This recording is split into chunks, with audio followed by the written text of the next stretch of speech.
வணக்கம்.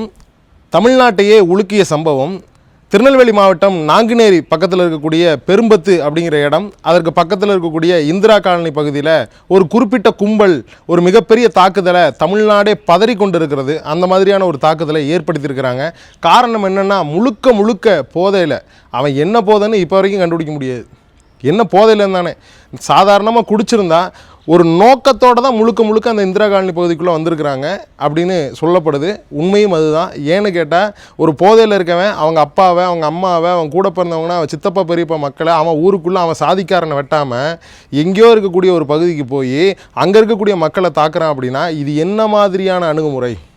இது யாருக்கு இது பின்புலத்தில் இருக்கிறது? நம்ம சிந்திக்கணுமா இல்லையா? சிந்திக்கணும். அவனுக்கு அந்த தைரியத்தை கொடுத்தது யார்? ஒரு 10 பேரை, இப்போ 9 பேரை நம்ம போய் வெட்டிடலாம், 2 பேரை சரமாரியாக வெட்டி கொண்டுட்டாங்க. அதில் ஒரு மாற்றுத்திறனாளி, ஒரு நபர் பார்த்திங்கன்னா ஒடிசாவை சேர்ந்தவர். இது எந்த அளவுக்கு ஒரு இந்த சமூகத்தில் ஒரு சமூக நீதின்னு ஒன்று இருக்குதா? நாங்கள் தான் சாதியை ஒழித்தோம், நாங்கள் தான் சமூகத்தை நிலநாட்டினோம், சமூக நீதின்னு பேசக்கூடிய இந்த அப்பா போட்ட கணக்கு தப்பாக போச்சு.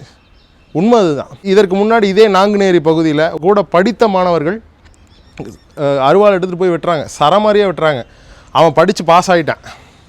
ஆனால் இந்த சம்பவத்தில் ஈடுபட்ட 3 பேருக்கு மேற்பட்டவங்க அதே தெருவில் இருக்கக்கூடிய அண்ணல் அம்பேத்கர் அவர்களுடைய புகைப்படத்தையும் விடுதலை சிறுத்தைகள் ஐயா திருமாவளவர்களுடைய புகைப்படத்திலையும் போய் பெட்ரோல் குண்டு எழுதினானுங்க.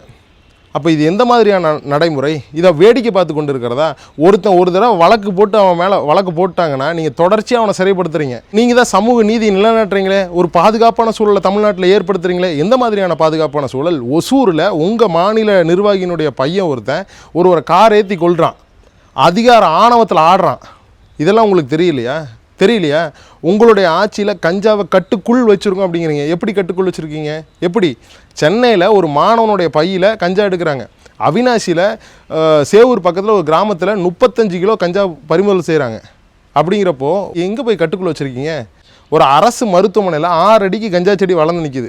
கேட்டால் கட்டுக்குள் கஞ்சா. ஆமாங்க, அரசு மருத்துவமனை வளாகம், அதுக்குள்ளே இருக்குல்லையே, அதனால் கட்டுக்குள் கஞ்சா. அப்படி தானே?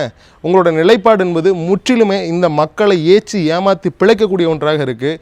கூடிய விரைவில் இந்த ஆட்சி தூக்கி எறியப்படும். 2026 மக்கள் அதனை பார்த்து கொள்வார்கள்.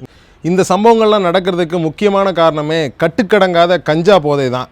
அது தொடர்பாக ஏற்கனவே நமது எழுச்சியுரையின் அண்ணன் சதீஷ்குமார் மருத்துவர் அவர்கள் ஒரு காணொளி பேசியிருக்கிறாங்க. அது முதல் கருத்துரை பகுதியில் முதல் கருத்தாக பதிவு செய்கிறோம். தயவு கூர்ந்து நமது உறவுகள் அந்த காணொலியை போய் பார்த்துட்டு அதுக்கப்புறமா அந்த காணொலியை பாருங்கள். நன்றி, வணக்கம்.